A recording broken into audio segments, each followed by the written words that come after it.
express and explain some things that I go through on a regular basis as a dog communicator. When I get dogs, no matter what age they are, puppies are a little bit better, but they can sometimes be difficult as well. It's very important to teach your dog what food is and what food is from a person means. Okay. To get into greater detail, this is the reason why I advise people to order my book, Understanding the Dog's Mind Through Survival and Comfort. It should be on the description in here. But when you have dogs that don't necessarily understand what guidance is, and when it's hard to show a dog how to do certain things, that's very detrimental to the dog's learning process as it gets older. I can give a short example. I have a dog that's in now, and I see that he has this state of mind where he doesn't necessarily, how can I put it? He doesn't necessarily like he restricts himself from following direction, simple direction, in this state of mind that tells me that if he would have never came here at the time that he did, at an older age, he will be a problem. And dogs like this tend to bite people when they get older. They might be sweet young puppies now, but when they get older and the more that they can say, hey, I don't want to do that, that mentality is very dangerous. I've seen it in too many dogs. Um, so what I advise people to do is that when they get in a little bitty puppy, man, like the first few weeks of a puppy life is very like important.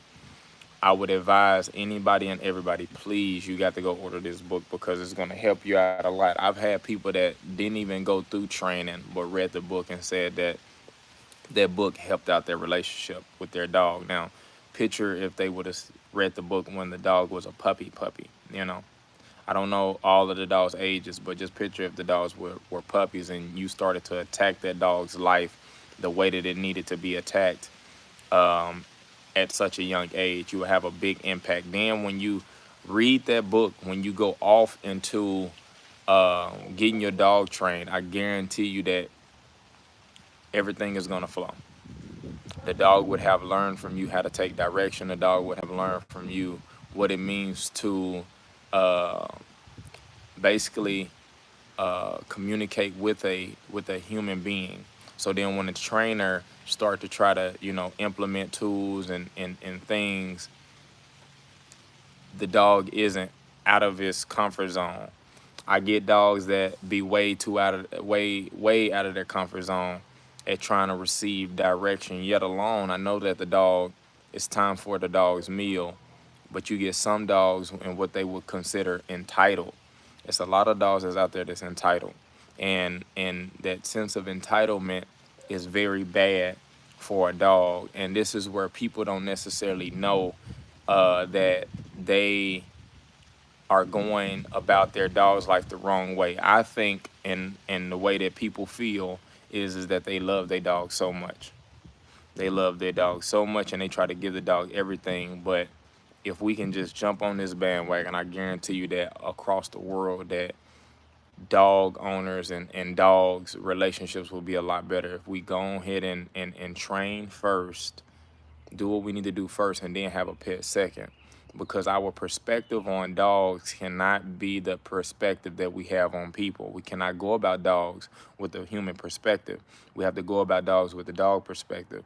And the thing is that these dogs, as they get older, they get really, really dangerous. And I wasn't gonna speak on this, but it's on topic. There was an incident where a dog, some dogs killed some kids. Now, my heart goes out to the family. Dogs are a different species. It's something that we are all similar, and everybody has their background and owning dogs and having dogs, etc. The times are different. Things are constantly evolving. Our lifestyles, instant access to things are getting a lot easier and a lot more advanced. I cannot say exactly what happened and why things happen the way that it is, because there's a million different reasons why certain things happen.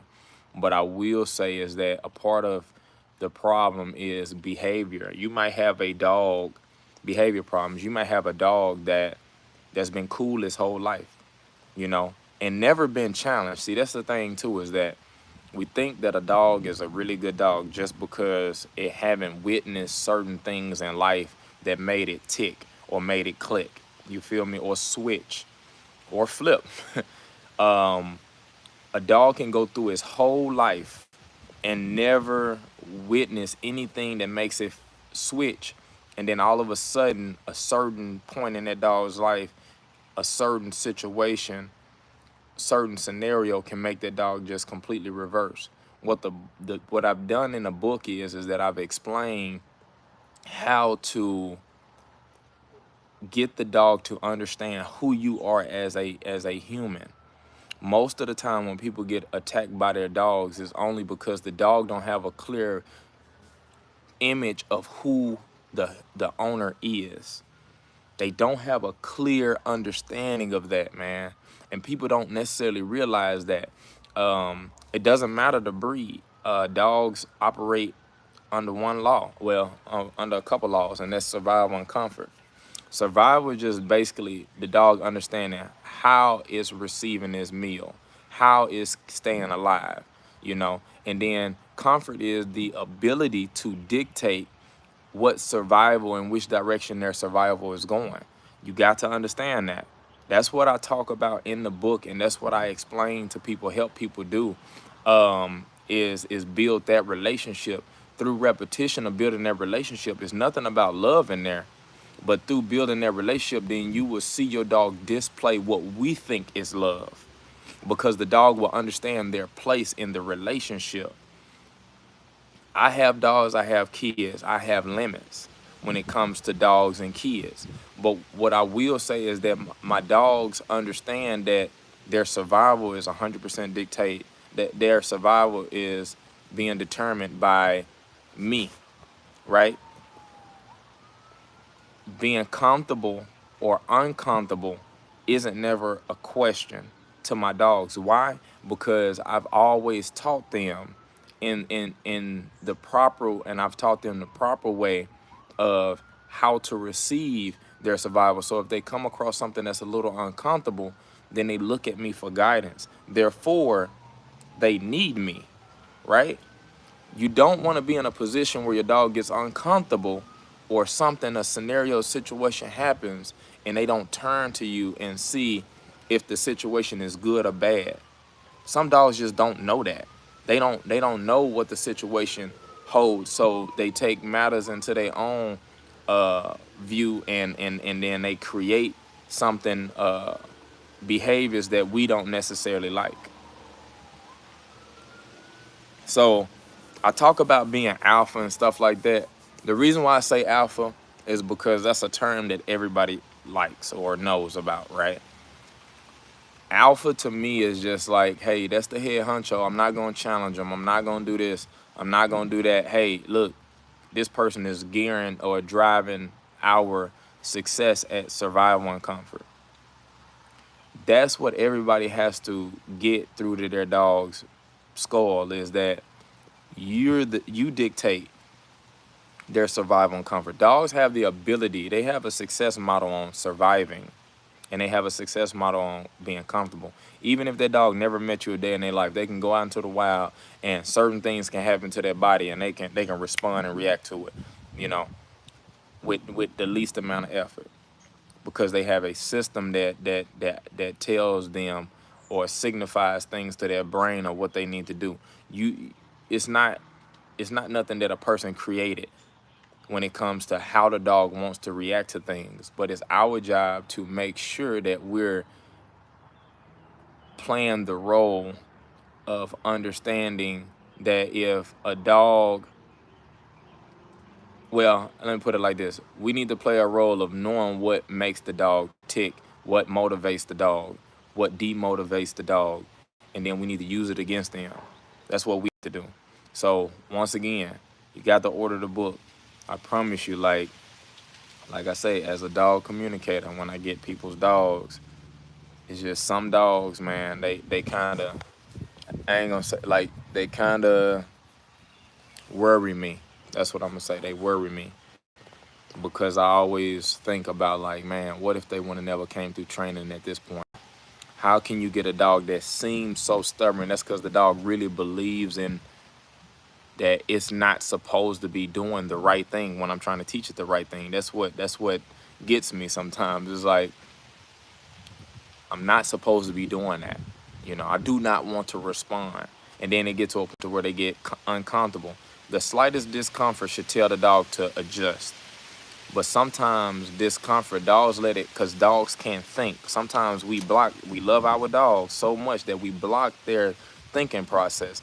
And if you block the thinking process, if they was to go through something with a new person, a new trainer, whatever the case may be, or even you, when you're trying to teach new things, you will block their mind so much to a point to where they will get so uncomfortable to where the brain cannot even process no more.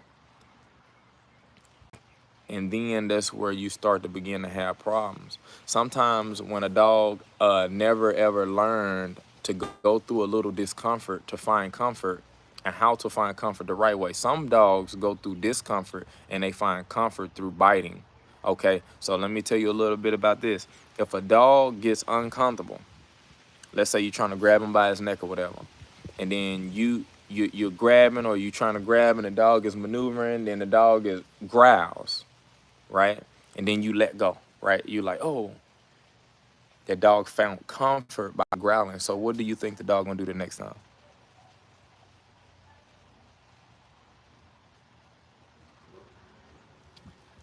The growl gets better through time. The growl turns into a nip. Nip turns into a bite. The bite turns into not just a short bite, a bite and hold, and it gets ugly from there. So there's specific things in that book that you will learn from, and like I said, I highly advise people to get that book. And if you're a dog owner, or if you know people, man, help me spread the word. It's not like some people think that it's just, oh, well, he just, putting out things and stuff. Nah, man, these are things that be on my heart to actually do and help people, because as many dogs that I've gotten to witness in my lifetime, I've seen the common denominator of the problems that people have. And if we don't help other people, if people aren't as dedicated to read a short book just to get a greater understanding and continue to read it, not just a one time and just that it's short, but to continue to read it, if we can get other people on board, then we can start changing these bad situations that be happening to these kids, to these owners, to these dogs, man. I think in the opening statement of my book, I give the number of dogs that get put down every year. My mouth starts off to offer behaviors like crazy when the e-collar is on him but not in use. Where do I start to fix that? My mouth starts to offer behaviors like crazy when the e-collar is on him but not in use. Where do I start to fix that? I don't understand, Tommy. If your dog is offering behaviors with the e-collar on, what you trying to get them to offer behaviors with the e-collar off?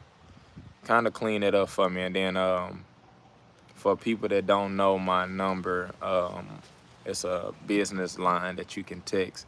It's 214-620-9511. I'm going to try to find some way that I can work with you. So get with me on that. I do FaceTime visits too. Sometimes I have to see things in order to help you fix them. And some things are, just the lack of knowledge. Some people just don't know.